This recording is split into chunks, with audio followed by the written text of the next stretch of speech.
Which is why I want you, Captain America, to help me rebuild the Avengers. Captain America Brave New World is out in theaters this week. I had a chance to see it. This will be my review. I know there's a ton of questions about Anthony Mackie's Captain America and whether or not he just works in general in the larger MCU and the Avengers movies compared to Chris Evans' Captain America. He was one of the foundational pillars of the Avengers in the MCU movies just in general. Like if Captain America and Iron Man had not worked, the MCU would not be a thing. Like the movies in general would not have worked. Kevin Feige called them Chris Evans and Robert Downey Jr.'s Captain American Iron Man, the heart and soul of the Avengers in this movie. Captain America Brave New World had a lot it needed to accomplish in trying to sell Sam Wilson's Captain America as a worthy successor to Steve Rogers and worthy enough to make as many puns as possible to lead a new Avengers team eventually heading into Avengers Doomsday and Secret Wars. Because Marvel will not stop talking about how he's supposed to be at the center of these next Avengers movies, with everything they threw into this movie. There is a lot to talk about. I will do a separate video for the post-credit scene and a full breakdown of the entire movie with all the Easter eggs and references later this week after it does come out everywhere in theaters around the world. So be sure to subscribe to get everything and do try to see the movie as soon as possible because I think a lot of people are going to walk out of this movie being more excited about the stuff it sets up as opposed to the actual movie itself. But we will start by addressing the biggest thing about the movie. Let's talk about the Hulk. In the room here, I felt like this movie was more of a sequel to Incredible Hulk than it was a self-contained Captain America solo movie. Like they married a Hulk movie with a Captain America movie. You could really tell that Marvel and Kevin Feige wanted to make a Hulk solo movie, but a couple of years ago when they started developing this movie, they still had the legal problems with Universal. Apparently they weren't able to do a Hulk solo movie at the time, so they did their Hulk sequel movie, but they just called it a Captain America movie. Most of the major plot lines, big twists on characters, are things that they either introduced in the Edward Norton Incredible Hulk movie, or things they teased during that, like Red Hulk Thunderbolt Ross. The leader character is the main villain of the movie, Liv Tyler's. Betty Ross from that movie is also back in this film. So if you like the Incredible Hulk movie, like those characters, this does deliver on some of the payoffs that original Incredible Hulk movie set up. Marvel definitely leaned into Red Hulk to sell this movie to audiences in the marketing, but it's not totally wrong of them to sell the movie as Incredible Hulk 2. They just can't call it that legally. Please, Universal, don't sue us. There has been a lot of negative press about the actual making of the movie itself, like the supposed reshoots, the budget being out of control. Marvel on their side of things stated that a lot of those rumors were incorrect, being misreported. The actual budget was closer to other regular non-Avengers level movies, like under $200 million. Whether or not you choose to believe that just because the way they report on movie budgets is all over the map. The way that Hollywood accounting works, they can generally make the numbers look like whatever they want them to look like. But after actually seeing the movie, I will say that the reshoots, the extra work that they did to polish the movie 4 times, apparently probably did help a lot. Like it sounded like the movie had a lot of problems early on, but overall, like the final version of the movie in theaters just wound up being okay. Like the nicest thing I can say about it is that it was enjoyable, but it was aggressively fine. Like, not great, but not bad either. But here's where we compare it to other Captain America movies, other Marvel movies in general. The movie really wanted to be another Captain America Winter Soldier. They kept selling it as Winter Soldier vibes, like a paranoid thriller in the tone of Winter Soldier, but the movie never quite got to that level, like it just never actually gets to Winter Soldier levels of quality. I think a lot of that had to do with the story and the characters that Marvel had going into this. Like this whole phase of Marvel is just characterized by them, just using the shotgun method of shooting a bunch of stuff at the wall and seeing what sticks. Probably the strongest thing this movie has going for it is the action. The action is great, like it's like a decent film but a great action movie. I believe a lot of the reshoots they did were actually focused mostly around the action scenes.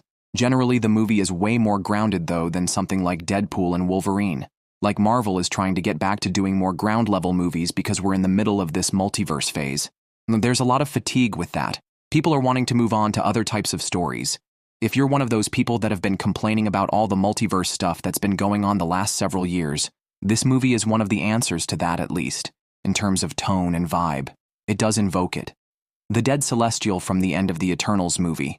They do introduce adamantium in the MCU for the first time, and there's a lot of long-running teases from the Incredible Hulk movie that they pay off with the leader's Hulk serum. Like just generally Hulk-related storylines, some teasers for larger New Avengers stuff in the background coming up into Avengers Doomsday. So there are some larger things going on in the background that tie to the multiverse saga, but the movie is still managed to stay what I would call a more ground-level thriller, ranking it amongst the other Captain America movies so far. Like I said, Winter Soldier is still my favorite Captain America movie, but I would rank this movie somewhere around or just below the first Captain America movie, indefinitely below Captain America Civil War. You can decide which movie you like better, the original First Avenger movie, or Civil War personally. The first Captain America movie does have a soft spot in my heart for them doing the period piece set in the 1940s.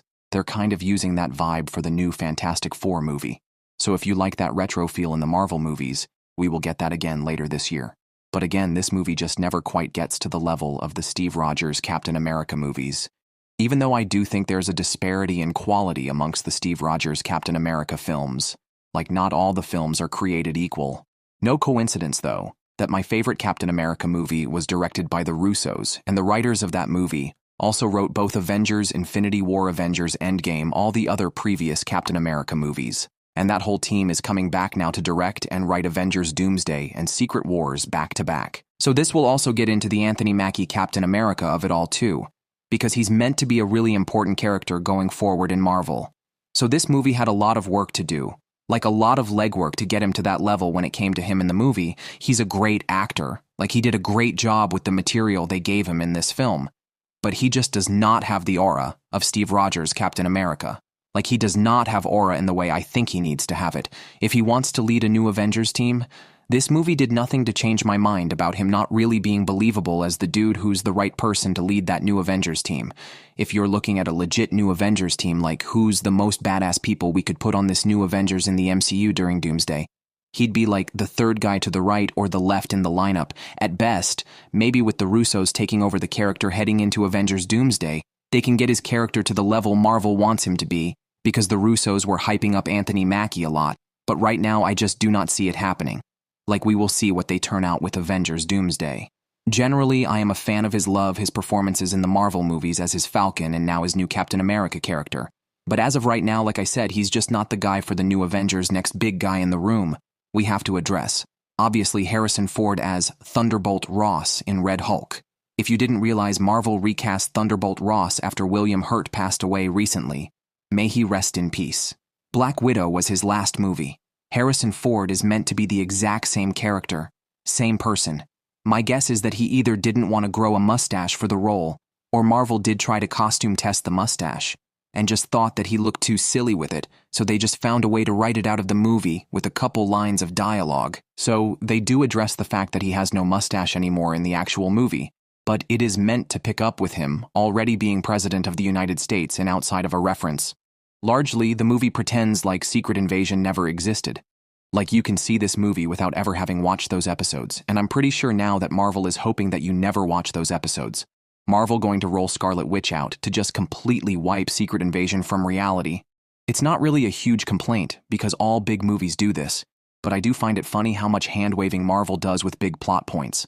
Like there's probably deleted scenes or longer versions of scenes where characters talk about exposition and backstory, like how did you become president, like what happened the last couple of months, what's been going on, we're way too busy to dwell on the past, we need to talk about this giant celestial, and all the adamantium that just popped up in this giant Hulk that just showed up, never mind what happened to the Eternals after that movie. Harrison Ford, to his credit, did a solid job with the big special effects movies like this. I feel like he fit a little bit better with the special effects in this movie than like the action that they tried to have him do during the last Indiana Jones movie. I think the Marvel just did a better job of utilizing him with what he's capable of doing as an old man. But he also did a lot of his own motion capture work for Red Hulk, so he wasn't phoning a lot of that in the way that people thought that he might. Apparently he's even making Star Wars jokes on his own now in interviews, so whenever Marvel is putting in his drinks is working, he's super jazzed up about being in the Marvel universe going forward as Red Hulk. My only real complaints when it came to Red Hulk, or that he's barely in the movie. Like the way they marketed him, you'd think that he was in the entire movie itself, but really it only winds up being a handful of minutes. Like it felt like Marvel wasn't super confident maybe in Anthony Mackie, Captain America selling all the tickets they wanted to sell. So they just leaned into Red Hulk to close that gap. Like people will come out for Red Hulk. We're really excited about that, but really at the end of the day, he's barely in the movie generally. The visual effects for the way they do Hulk in this movie feel like they're getting better with the movies at least, but that's because they took the extra time to polish it, if you ignore what happened in She-Hulk, because the visual effects in that were kind of slop that was mostly ineffective. Them trying to rush all the episodes out. But I think one of the other good things about the movie is it felt way more real than, say, something like Ant-Man and the Wasp: Quantumania, where one of the big complaints is that it felt like a lot of visual effects slop where nothing was real. Marvel seems like it's starting to get that message. Like, okay, maybe we should pivot away back towards more real-world stuff, more real-world sets. I'm kind of hoping they keep up that trend to when we start getting the new X-Men movies eventually after Secret Wars, where they go back to more physical sets, more physical environments where just everything feels more real. Next big thing we have to talk about is Tim Blake Nelson as the actual main villain of the movie. Turns as the leader from the Incredible Hulk film. He was contracted for a trilogy of Hulk movies back in the day too. Said he was originally going to be the main villain of Incredible Hulk 2. No coincidence that this movie now is kind of like The Incredible Hulk 2. He's a great actor. Love all the stuff that he does. My complaint, though, when it comes to leader in the movie was the way they visually portray him from the comics. If you're not familiar with a lot of the Hulk comics, he's a genius who was given gamma powers that massively mutate his body, giving him a huge brain, making him one of the smartest people on the planet. And even though he works mostly with other villains, he himself doesn't overtly seek to be a big villain on Earth. He has this massive mind with crazy ideas, pushing things like the bleeding edge, without really considering the morality of the ideas that he comes up with, kind of like the Maker, to make a Fantastic Four reference, because we have the Fantastic Four movie coming up pretty soon.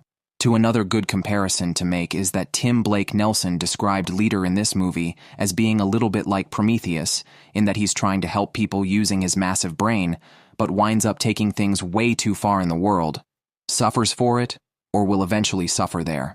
A lot of teasers for future Hulk-related storylines in the movie, in addition to also setting up Avengers Doomsday, so hopefully Marvel will pay some of those off and we won't have to wait like 15 years for that.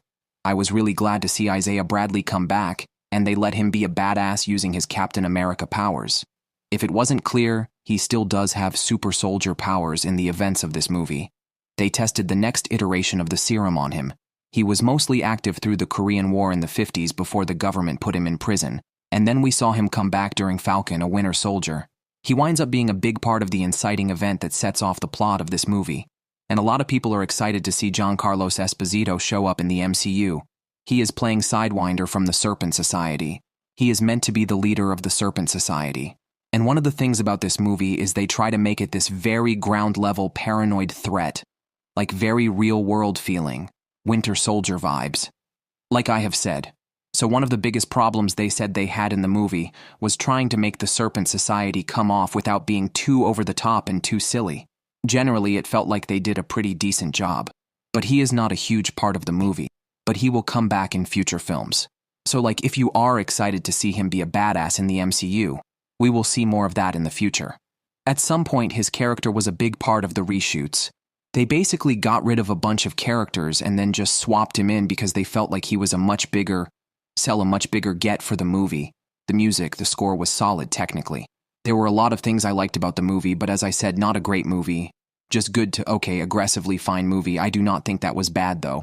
Or like a waste of Marvel's money. Just feels like they had a lot of interesting ideas for a Hulk sequel, but they could not actually do a Hulk sequel. Why don't you have a chance to see the movie? Post your reactions in the comments below.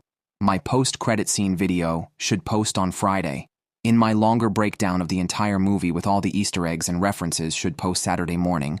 So be sure to go see the movie as soon as possible so we can talk about all the stuff this movie is setting up.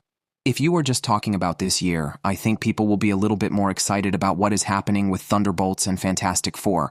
Though, everybody click here for my new Thunderbolts trailer with the Sentry and the Void, and click here for my brand new Fantastic Four trailer videos. Thank you so much for watching, and I will see you guys in the next one.